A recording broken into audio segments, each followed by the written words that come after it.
nararokotse nshika ku icumu ariko kubera bimwe nababwira ubutegetsi bw'igihugu butari bushoboye gukingira umwene gihugu mukicwa mubona abacitse ku icumu twabuze umutekano tubura amahoro murazi yuko bakubujije kwiga wiga ibindi umushikiranganje w'intwaro hagati n'umutekano rero hateye inzara niwe ibiteye kuko ntaryama intambara narayigiyemwo jewe ntawantumiye murumva ko nari nk'impunzi ndiko ndikinga abicanyi intwaro mbi nimbi kubeshwaho no gusega nibibi kandi n'ubu ndabatangarije ari umurundi canke ari umunyamahanga umuntu azorota yozana ingwano mu Burundi ari uwo ngaha canke ari uw'inyuma ingwano izoheriwe ihereriwe.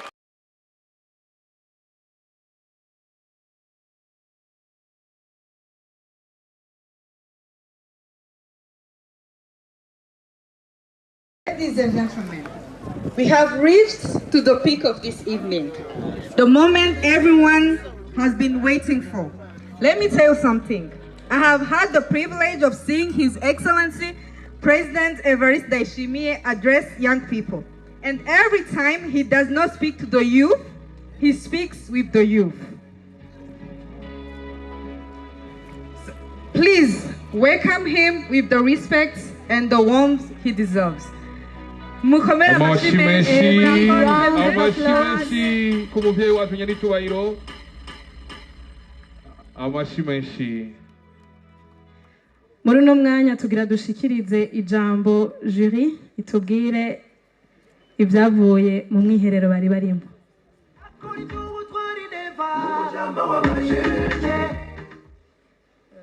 Nyaricubahiro umukuru muri projet igira gatatu.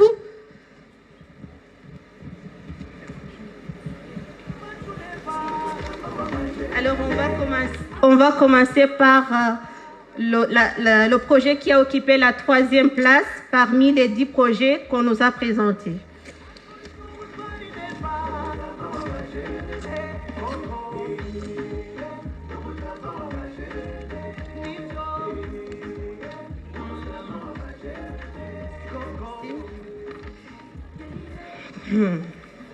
Alors, le moment est venu.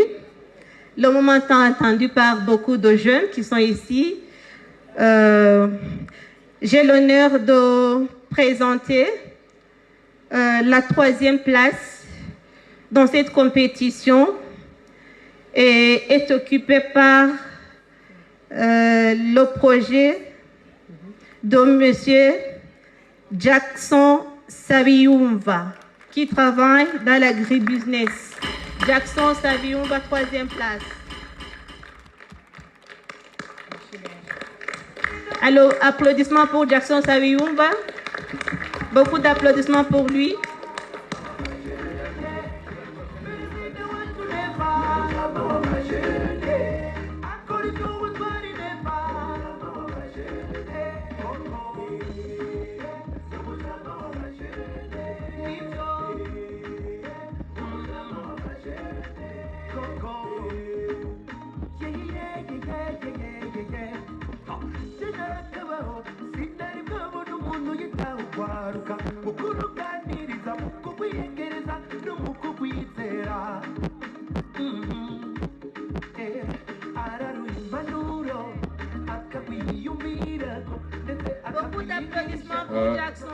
Nuko iki ni kibanza cya gatatu mwabonye ko ari Dr Jackson aronse agashimo k'imiliyoni. Proclamer la 2e place.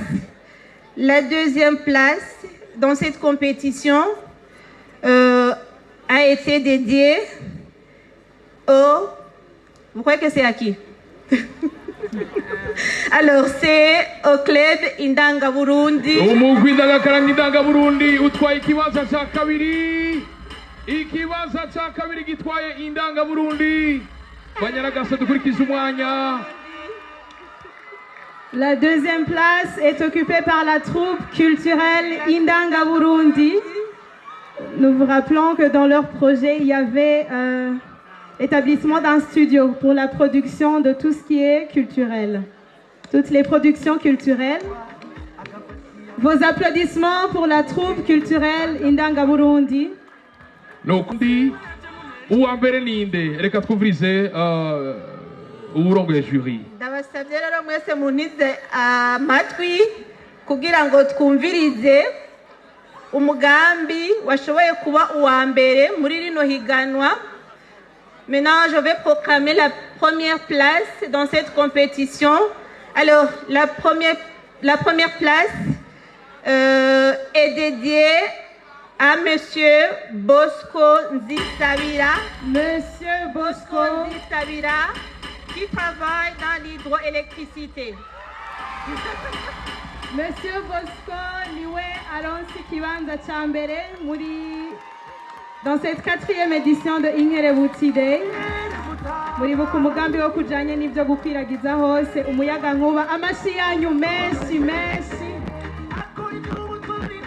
Amashi menshi mwumvise ko mu rugomero rw'iwiwe nta delestage ibaho. Mumwongera yandi mashi menshi. Na bimwe vyago Kenya waka gwinazibika ni 0 delestage. Miliyoni 20 amafaranga y'amarundi niyo ashoboye kubatahukanye. N'uyu numvise umugambi nyaricubara yatwubahuye ati koresha impano yawe. Mu mpano yiwe yarakoze urugomero maze abana barabitora mu ishure kubera batareka kwiga mu ijoro. Ubu ikibano kiriko kiriteza imbere. Mbega abahinga badufashe bace badufasha agafoto abantu batatu bose ngira wavyumvise Uriel how yuko Dr. Jackson yatwaye ikibanza ca gatatu n'agashimwe kibiri. Gomba nanje mbaye ndababwira wondi Neva mwumva ninde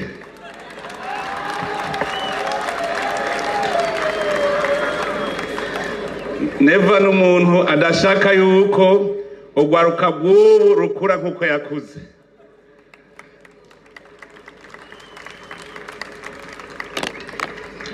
Mu gukura kwanje narahomvye mugabo kubera namenye uruhombo ndashobora kwiga ingene no kwihombora arico gituma shaka ko mwebwe mwunguka mutarinze guhomba. Ubwa mbere nuko nabaye nkiri mu mashuri matoyi nca ndabura umuvyeyi. Aho abandi bana bahora bitwa imfuvyi turi kumwe n'umuvyeyi asigaye mama yavyaye nawe nyene yarase kwita umupfakazi arondera ingene aguma abaho mu buzima kandi yari umurimyi nk'abandi yari muri bamwe bita nyarucari. Igituma iyo mvuze yuko ingwano ari mbi nashitse mu Buyabaga ca ndabuhomba. Ngeze mu ishuri rya kaminuza muri première licence niho haciye hatera ingorane mu gihugu. Mwumva nari ntanguye kurondera ingene nobaho mu buzima bwanje. Jewe rero ivyo bibaye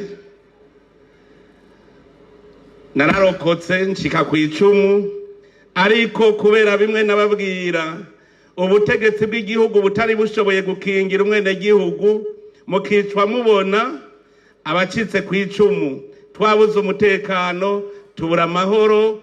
Murazi yuko bakubujije kwiga wiga ibindi. Canduga hajya haruguru mu misozi mu kibira kugira ngo dushobore kwikinga abariko baraduhiga, kuko leta ntiyari gishoboye kudukingira. Batwica babona, ndetse ugasa n'ingabo z'igihugu ugasanga nazo zibirimwo. Ubwo rugamba rwarabandanije, hanyuma tugira Imana turuheza mu mwumvikano. Tumaze kugira amasezerano yo guhagarika ingwano, turaza i Bujumbura. Mba mu bakuru ba mbere bajejwe gukurikirana ingene amasezerano y'amahoro aja mu ngiro, haba mu kwinjiza mu gukora igisirikare gishasha n'igipolisi, haba ndetse no gusubiza ibintu ku murongo mu gihugu. Niho natanguye kubona yuko ubuyabaga bwanje nabuhomvye, kuko nagarutse mfise imyaka 37. Turazi yuko umuntu ugira ngo ashikane imyaka 50 ari umuntu ahatangura kurya ivyamwa akora kuva ku myaka 18 gushika ku 50. Jewe rero ndavuga yuko nari maze guhomba imyaka 18 yo gukora nkorera kazoza kanje. Uhomvye imyaka 18 mu myaka 32 yo gukora, murumva yuko rwari uruhombo rukomeye. Muranzi ico gihe nabaye umushikiranganje w'intwaro yo hagati n'umutekano mu 2007 hacatera inzara mu gihugu. Umushikiranganje w'intwaro yo hagati n'umutekano rero hateye inzara niwe ibiteye kuko ntaryama. Uzabumva ngo hari inzara urondera imfashanyo.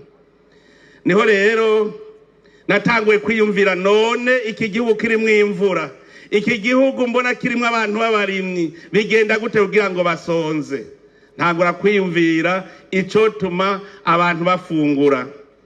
Ico gihe niho natanguye kubigisha yuko ushobora kuvoma amazi mu mwonga, ugashobora kuvomera ibitegwa vyawe muci. Muribuka amajambo aragenda avuga kugira ngo tuyibukanye. Naratanguye ndavuga ijambo nti inkoko iravyara inka mu mwanya mutoyi. Muribuka ko benshi barantwenze ngumva uwo mugabo ivyazanye nibiki. Naguze ndabisubiramwo ntihagire umuntu yiyumvira ko adashobora gutunga. Inkoko iravyara inka. Ico cigwa ndacigisha gushika ugwaruka gwumva ivyari byo n'abana bo muri primaire gushika bavyumva ko inkoko ivyara inka kandi umwanya mutoyi. Iyi vyara gute? Inkoko itaye amagi dufate 10 gusa, iciberura imiswi 8. Inkoko 8 zikuze shaka kuremwo 4 zikuze zivamwo ikibuguru c'ingurube, ugasigarana izo zindi ziyagoba zitamagi zisubira kunguka. Cha kibuguru c'ingurube uguze naco kiraduga heza umwaka kiba kivyaye ingurube hagati ya 6 na 10. Nazo ugasubira ukazorora, uzoroye zikuze cukuramwo 3 usigarane izindi. Izo 3 zigurishije ico gihe waraguramwo inyana y'inka. Ncasanga mu myaka itarenga 3 urashobora kuba ufise inka, ufise ingurube, ufise inkoko, kandi vyose vyavuye mu muswi uyu w'inkoko. Abenshi bavyumvise hariho gwaruka rwabisamiye hagufi ruca rurabandanya. Wiyumviriye uruhombo wagize ugashaka urukurayo n'ingoga, ukora ivyunguka n'ingoga. Nico gituma nabwiye nti orora inkoko, worora ingurube, worora inkwavu. Rima, urimye uca wimbura. Abantu bahariya muri Gwibaga barabizi, ibirayo birimye mu mezi atarenga 3 uba wimbuye kandi ibirayo birunguka. Uburimye n'ubworozi nibwo bwonyene bushobora gukura mu ruhombo. Murazi rindi jambo nababwiye, duhindure ivyatsi bitaribwa tubihindure ibiribwa. Aho hose benshi ntibabitegera, mugabo hariho abaca bibona yuko uhinduye ivyatsi bitaribwa ukabihindura ibiribwa bikingira ibidukikije, ukogera ukabikuramwo imfungurwa. Naho nyene nk'abigwibaga barabizi, nababwiye nti nimumbwire ishinge ico rimaze mu buzima, kuko n'inkiri y'ishinge ntishobora gukamwa n'ilitiro rimwe. Ayo n'amajambo ngenderwako twagendeyeko.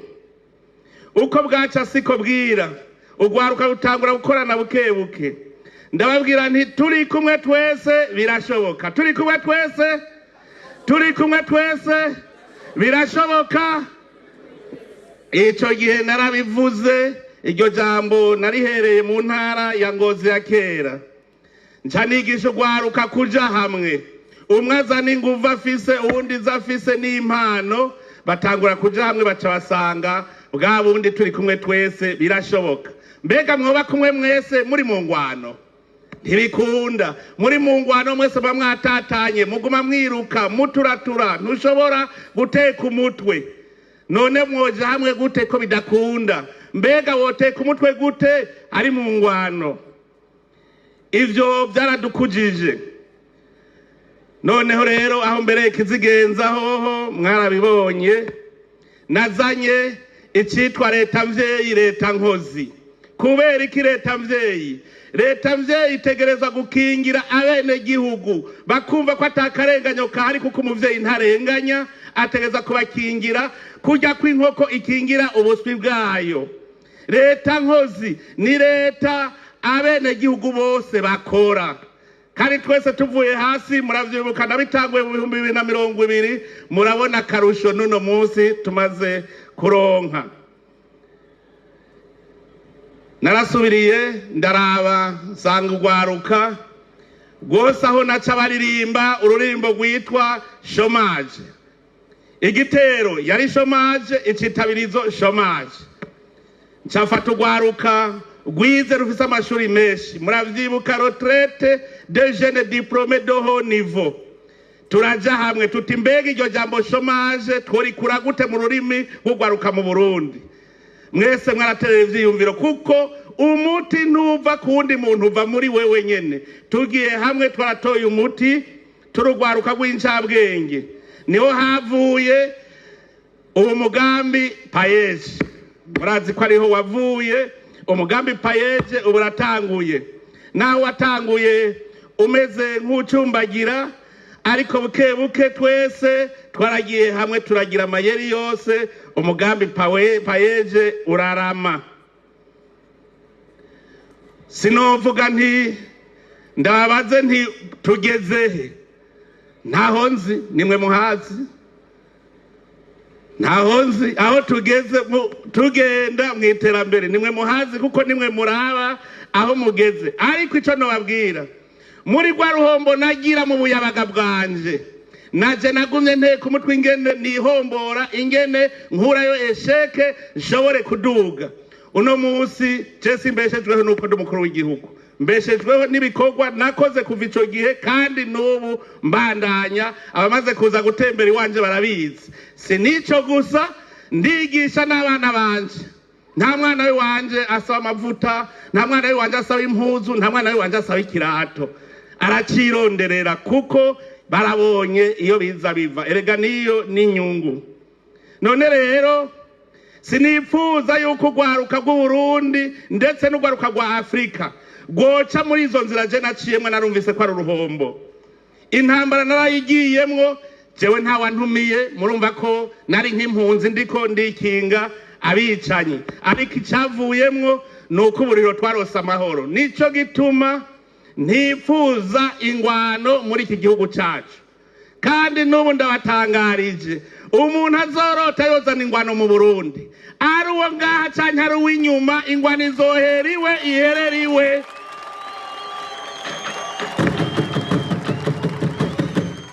Ari umurundi canke ari umunyamahanga uzotuzanira intambara, izohera iwe iherere iwe nyene. Ntidushobora kwemera ko Burundi buzosubira muri ivyo twaciyemwo. Dukeneye ko ugwaruka rwacu rukura rugwaruka, dushaka urundi ruvyaro rushasha, uruvyaro ruzokwerekana yuko amahoro ari kirumara mu gihugu. Aha rero rumva twese no kwama duhagarariye ayo mahoro. Mwebwe gwaruka muva mu bihugu bitandukanye, nagira ndababwire yuko intambara nimbi, abari mu bihugu vy'intambara murabizi. Nico gituma nabasavye yuko mwese mwoba aba ambassadeur de la paix, mukaja mu bihugu vyanyu mukavuga muti tuve mu ntambara, tuyivemwo, tuje mu mahoro. Hariho umwasi dusangiye muri Afrika n'ubukene. None ni kubera iki tuja kugwanya utari umwasi, kandi hariho umwasi twogwanya. Ugwaruka rwo muri Afrika twese tuve hasi tugwanye umwasi twese dusangiye yitwa ubukene. Uwo turi kumwe twese tuzomunesha. Ariko tukishinga turabana nk'abantu barabana ribi, muze mumenye yuko tazopfa tuvuye naho turi. Twanye umuntu wese aza kutubwira ibindi. Ibanga ryo gutera imbere sirindi no gukora. Imana ikire mu muntu, yamuremye imushira mu murima mwiza. Imana imbere kurema umuntu yabanje gushira umutahe ngaha kuri iyi si. ishiraho ibikwiye byose, nta kintu na kimwe murabona mukora kitavuye mu biri ngaha ku isi. Izo telefone mugendana ziva mu Butare, izo modoka zose ziva mu Butare, izo ntebe mwicayemwo ziva mu biti byacu. Nta na kimwe Imana itari yashizeho yaduhaye mutahe, ikiduha ubwenge. Nico gituma yatubwiye iti akiri umurima uwurime wongere uwuzigame. Iryo ni jambo nkoramutima umwe wese yotegerezwa kumva. Urwaruka rero rukure neza, mugende mutwaye yuko intambara nimbi, intwaro mbi nimbi, kubeshwaho no gusega ni bibi. Urya muntu atunze mumenye yuko nawe nyene yabanje gukora kugira gatunge. Uno musi hariho abashaka guca bagenda ngo abaha akazi, wewe yari yagahawe nande? Mbega umudogitere wa mbere yigishijwe n'umunande? Umudogitere yitwa ngo iki? Ubwenge turabufise. Nico gituma kizira kubeshwaho no gusega. Urwaruka rwo mu Burundi rurabizi, nama ndiko ndababwira nti hari igihugu murabona ciza kurusha Burundi, bose bavuga bati ni ciza. Ni none ko murota visa y'Iburaya, ko murota visa Amerika, ko murota visa ya Dubai. No kuvuga dushaka kujaho abantu bakoze baratera imbere kugira tubeho tutarushe. Mbega ko mutarota visa yo mu Bushinwa, no kubera mu Bushinwa atawuba hadakoze. Dushaka kugenda ahantu hari amaserivisi, ukazoba ubeshejweho n'ibiva mu maboko y'uwundi ntuzopfa uteye imbere. Kugira utere imbere utegerezwa kwiha. Shaka yo kugwaruka rero rwose rwa Afrika n'urwaruka rw'u Burundi muzoshikana imyaka 50 umwe wese yiha usoroma ivyo warondeye ukiri muto. Ukora rero no gutangura uno munsi. Dutangure uno munsi, ntidutangure dutevye. Mwumvise uwondi, mwumvise aho naciye, sinshaka ko mwohaca, nshaka yuko duca mu nzira igororotse. Nico gituma nzokora ibishoboka byose kugira ngo rwaruka rwacu ruru ruvyaro rushasha ruca mu nzira igororotse. Anja mbwira indongozi z'u Burundi zose ntitugira uburongozi bugoyagoya, tugira uburongozi bushoboye gukingira bene gihugu, uburongozi bushoboye kugwanya akarenganya kariko kose, kugira ngo abantu bose bakore umutima uri munda bishira bakizana.